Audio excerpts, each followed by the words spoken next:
I'm Leroy Garcia, and this is Blue Rain Gallery Podcast. Today in our studio at home here in Albuquerque, we're interviewing one of our latest artists to join our stable. His name is Jesse Littlebird. Welcome. Happy to be here. So I'd like Jesse to tell us a little bit about who he is, where he's from, maybe a little bit about his heritage and his journey into the art world. Let us know. Tell us what's up. Yeah, wonderful. So Goatzana, Jesse Littlebird, from Laguna and Giwa Pueblos, Powati out at Laguna, and then that's where my dad is from. My grandma and grandpa. Grandpa's from San Domingo, and then my grandma's from Powati. And then my mother met my dad when he was doing a motivational speaking kind of conference in Aspen. And that's when I came into the world. Because a few months later, my journey as an artist really started just really with nurturement from my parents. I have this joke that I'm kind of getting tired of, but I'll say it, that like a lot of parents like nurture their kids to be like, steady job, like lawyer, doctor, all those things. Whereas my parents really wanted me to be an artist. And so I think when I was younger, I kind of almost like resisted that a little bit. So were your parents artists? Yes, both of them. So my dad, definitely the more kind of known one. My mom was graphic designer. She worked in a lot of like kind of corporate kind of graphic design stuff like that. And what's your dad's name? Larry, he's known. He's got many aliases. So Larry Littlebird is probably what he's known by. Even though our family is the Bird family out at San Domingo.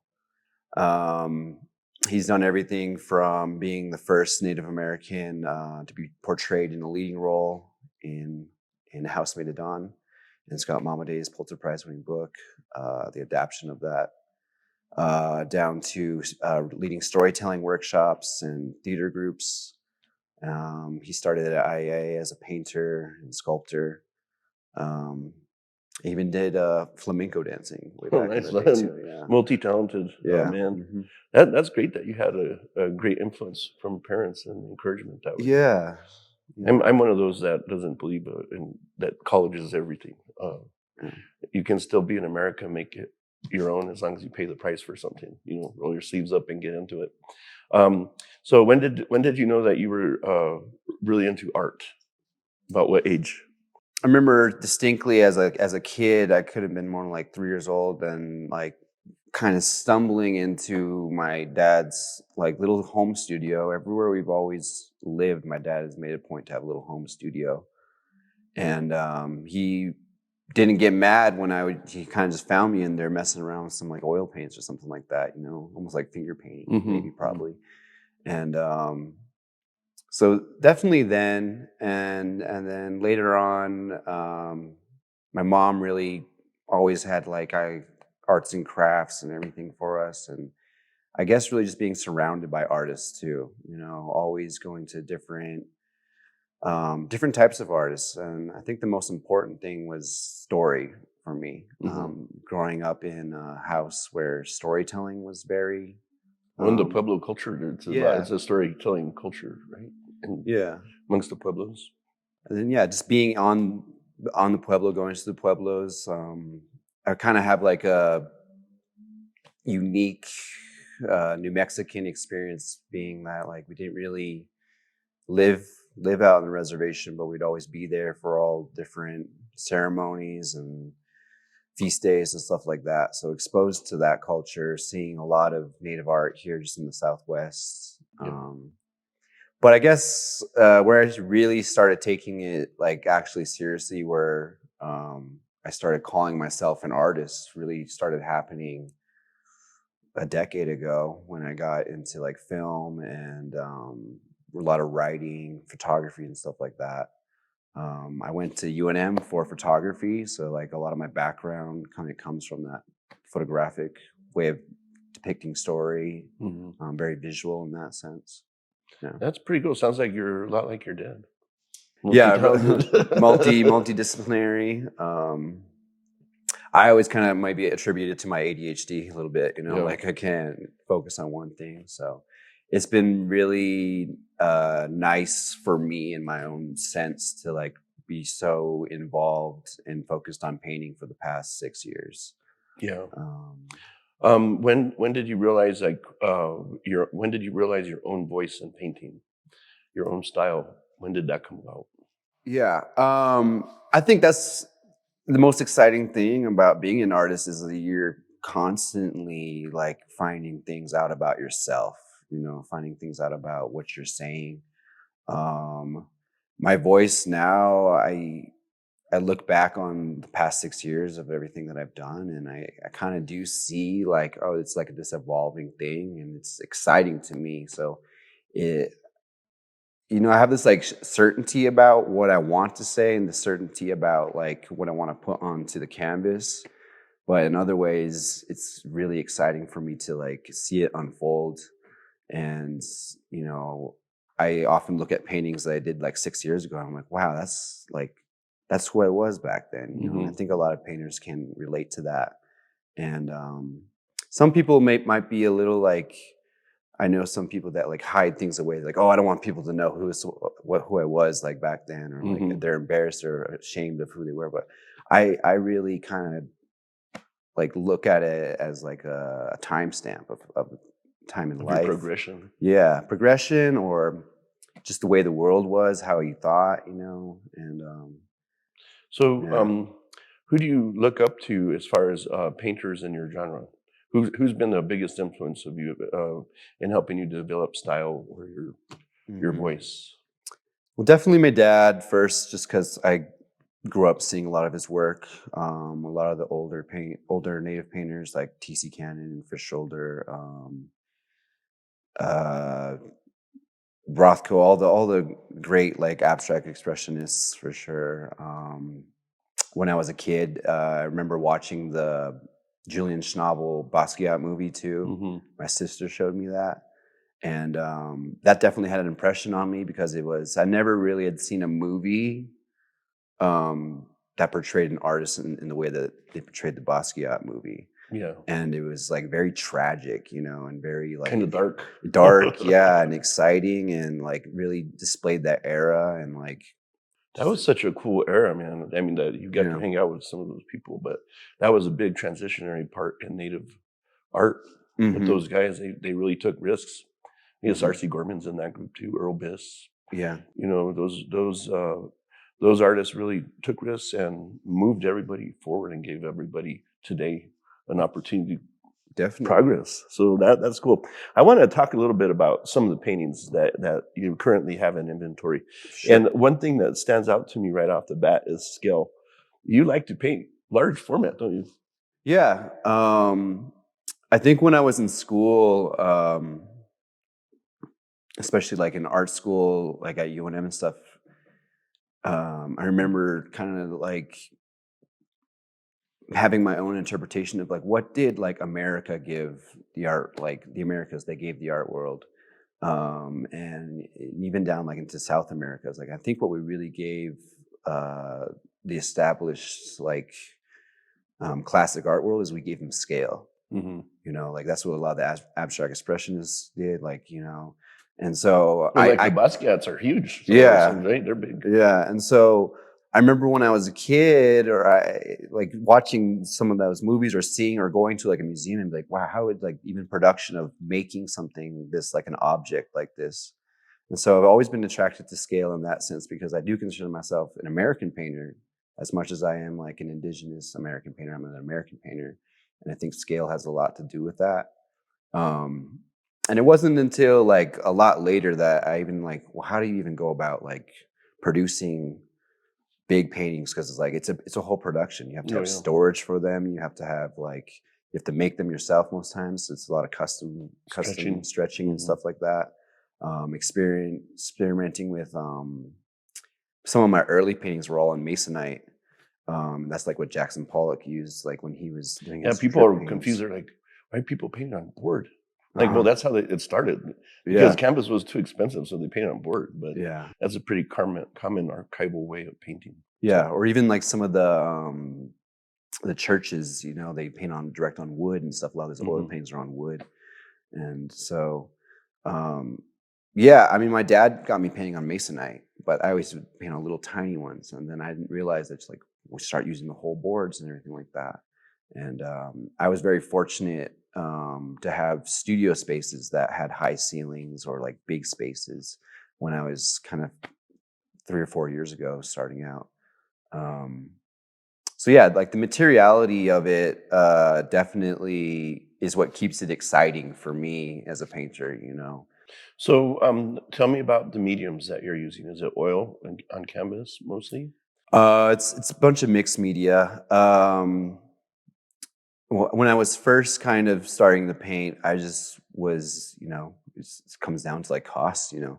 So I would like just get stuff out of the trash. You know, I'd find like stuff in like dumpsters, like people that just throw away, people that would like paint their home and just wouldn't be needing the rest of the house paint. So I'd paint on a lot of house paint Oh, at nice. the beginning there. Then I started mixing a lot more colors into acrylic, and then my kind of technique now, I studied a lot of like the way Rothko does his oil washes and stuff Mm. like that. So now that my work has moved more onto these larger canvas works and out of the masonite, doing a lot of these oil washes, so you get these like optical flows of stuff. Yeah. Well, let's talk about a few. I printed out a few that Blue-Rain's going to probably be taking in on inventory. Mhm. And the first one is Brilliant Bulls on Parade. Tell Yeah. me about the medium. What inspired you on this? That's a very contemporary kind of abstract piece. Yeah. So this piece is actually a fabric piece that I did a collaboration with my friend C.S. Rucker. Um, he gives me all kinds of clothes all the time and stuff. So me and him kind of have this affinity for like thrifting and like finding like really cool kind of vintage clothing and stuff like that. So we've been wanting to we've done a couple collaborations in the past where like kind of like screen printing stuff, but we wanted to get more into like these kind of fine art, contemporary, kind of like leaning into like, because he's Chicano, like leaning into like these Chicano like quilting and those kind of methods of stuff. Mhm. Um, So so this is a mixed media quilt and paint. yeah, so we hand dyed the thing of this is not silk linen, Hmm. and then there's just lines of spray paint across, Hmm. and then the rest is all fabric. And it's a like reproduction, well, not really a reproduction, but like an adaptation of a Hmm. piece of a painting I've already done. That's kind of like synonymous with like a certain era that I liked. So like in terms of the subject matter, it's kind of interesting to like while he's working on it, he's like coming up with like his interpretation of what it is, you know, and Hmm. everything. And It's like morphine. It's morphine. yeah, yeah. So like that whole kind of body of work and series, I kind of just blanketly call them like pileups now. So bowl pileups. That one in particular is about this kind of reoccurring like story or theme that I have about Tatia Peak out in near Santa Fe. And you see it every time you drive up. Right. Um, but like it's my idea of like the souls of like buffalo, because like we like are completely eradicated, like you know when they were eradicating the natives, they killed off all the buffalo and Yeah. everything like that. So like I think about like their actual karmic like souls that like just live here in the land and stuff, and so kind of like give like light to that and give So that has a spiritual tone to it yeah. as Yeah, well, right? it's really intense. Those kind of paintings are like people see them and they're like, "Well, I don't know if I want." And just for our audience, that's 65 inches by 65 inches. That's pretty big. Yeah, I Um, like that size. let's talk about this one. It's more minimalistic. Message for a Bear, and Yeah, this one is 96 by 60. So that's really huge. Looks like almost a manta. yeah. So I definitely pull a lot of like symbols or motifs definitely from like my culture and stuff. That has like a thin line through it. It's actually a reference. A lot of my work is like very self-referential to art history too. That's a reference to a Newman painting that actually sits horizontal and has a line through it as well. It's blue. And then it's also referential to Picasso's blue period as well. Mm-hmm. And so I like look back into when Picasso was in his blue period and I'm like, well, what age he was and making those. And then like the kind of time period I'm going through, I'm like, well, it's kind of like I'm kind of going through like my blue period at the same time. That painting sat at my house for like a year. So I got to live with it. And that's kind of important for me too, is like there are paintings that like stay in the studio and stay in storage, but there are paintings that you live with that are your own and you kind of like, they take on a whole nother meaning. Mm-hmm. So even like the titling down to it, Message for a Bear is actually referencing and Scott Mamade, he's kind of like nicknamed like the bear and everything like that. And he was good friends with my dad as well. So that painting is actually in relation to another painting, which is called the Los Alamos Story. So let's just keep on going through some of this. This one has more like a shoulder feel to it. We already live in the future in the 96 by 60 inches. Is it a correct reference on that? Yes. That's one of my favorite paintings I made last year. Just because for me, it was exciting because it's very like a preview of where a lot of my work I want to take it. And again, like very spot on with the shoulder reference. Is that it does reference one of his later works that he's actually not very much known for. Where he's kind of like delving into more like dreams and stuff like that. And I actually have this like reoccurring things that weren't as defined either. Yeah, really loose but tight at the same time. It kind of like goes back to like this dream I always have about like these windows and these doorways. So and then it's also from a picture of a mannequin I took when I was living in LA. So the figure is actually a mannequin. And then I placed one of the headdresses, on it, and it talks about a lot. I mean, I like the color palette on it too, though. Yeah. It's really nice. It's well balanced. Yeah, that was a very fun painting too. Well balanced painting. I really like it. So this is more on the bulls, right? Bulls Yeah. pile up, number 75, and this is 96 inches long, 33 inches high. Yeah. And is it a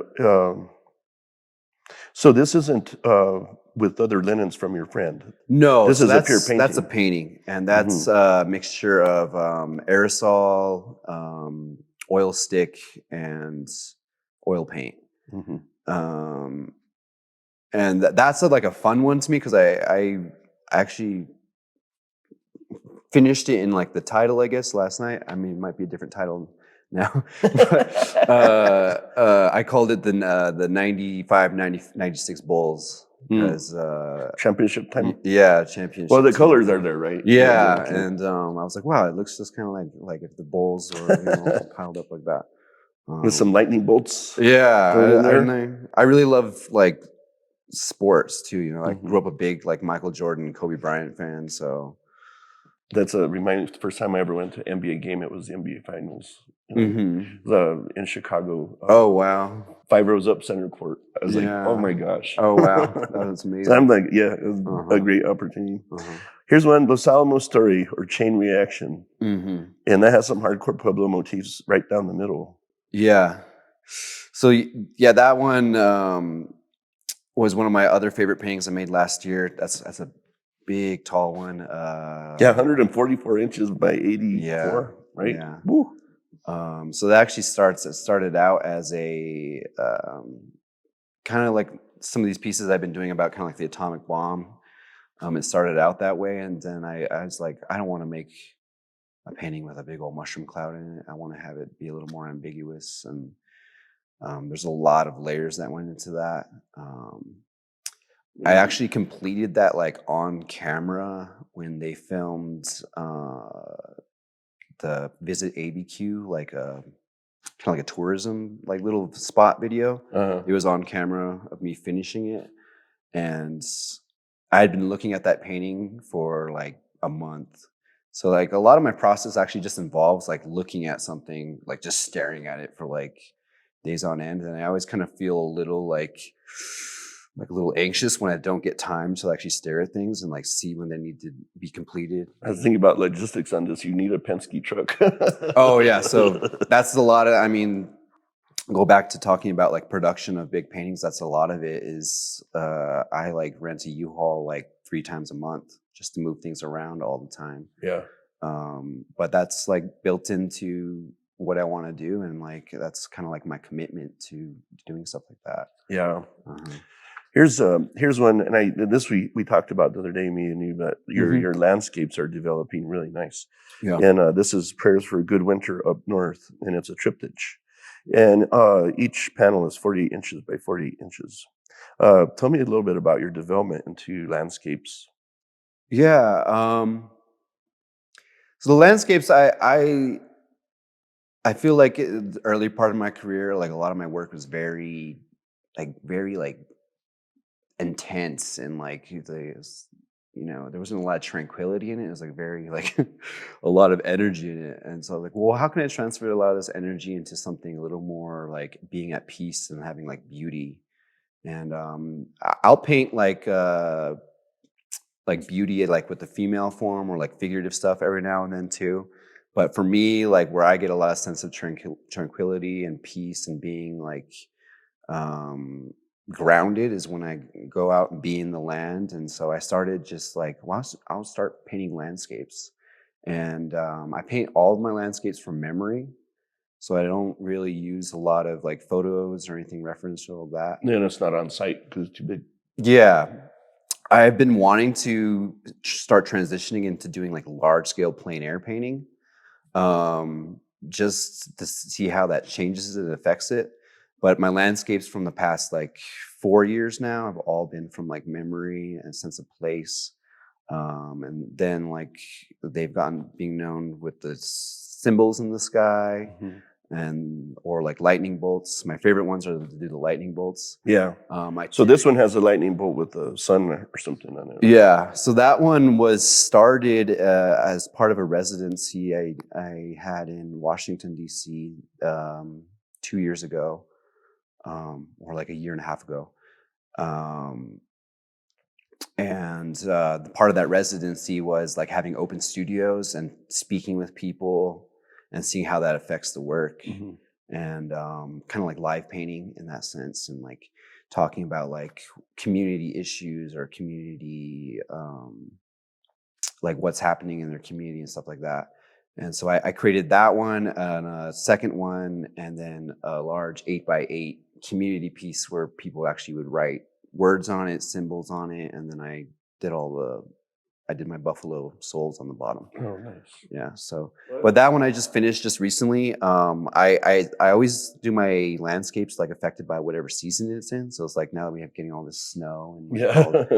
it's really really fun. Today was Yeah. beautiful. Yeah, Isn't it? yeah, It was really. really nice. Well, we have. I just want to talk about this one, and it's another kind of fit shouldery one. The water bottle prophecy. Yeah. Tell us about that a little bit. So that's it's referential to a photo I think of these Tausenia Pueblo women with pots on their heads and one holding a pot. And this story that I kind of grew up with, where they talked about it like way back in the day. They said that the old timers used to talk about how everyone would be so thirsty they would carry their water bottle around with them, or we'd have bottled water and we wouldn't use pots anymore. Right. And so that's all of that in that one painting, and just that was a really fun painting too because it's a mixture of it's very mixed media. The line that goes through it is referencing a lot of my paintings where I did these spray paint lines to them, and then the figures are oil paint, and then below is all this like kind of matted house paint, and everything up is like this satiny like oil paint kind of stuff. Oh, you painted the the vesture right on, very traditional vesture for Pueblo people. Yeah. And that is a common scene during their festivals. You can see them getting water, Yeah. but that river runs right through the village over there. So Mhm. that's a very special place. Taos is where I'm from. So What I think it's just like it's a really good image too for people, because when you read the title and then you see the image, it's like, well, we used to have like a really dedicated thing of like going down to the river, collecting the water in these pots and bringing it up. Now it's just you turn on the faucet, or Right. you have bottled water and stuff like that. So, It's interesting. mhm. The res life versus the regular life. Yeah, It's just yep, we take a lot of things yep, for granted, but it's those things that tie them to the land and keep them humble too. If you definitely. think about it. Well, I appreciate you coming in today, Jesse. Yes, And of course. this is a good opportunity to get to know him via podcast. So you can visit us and subscribe to us on any of the platforms that carry podcasts. You can go to blueraingallery.com under the menu bar podcast. Also, we'd like to encourage you to bring art into your everyday life by going to our shop, bluerainprintshop.com. Thank you. Awesome.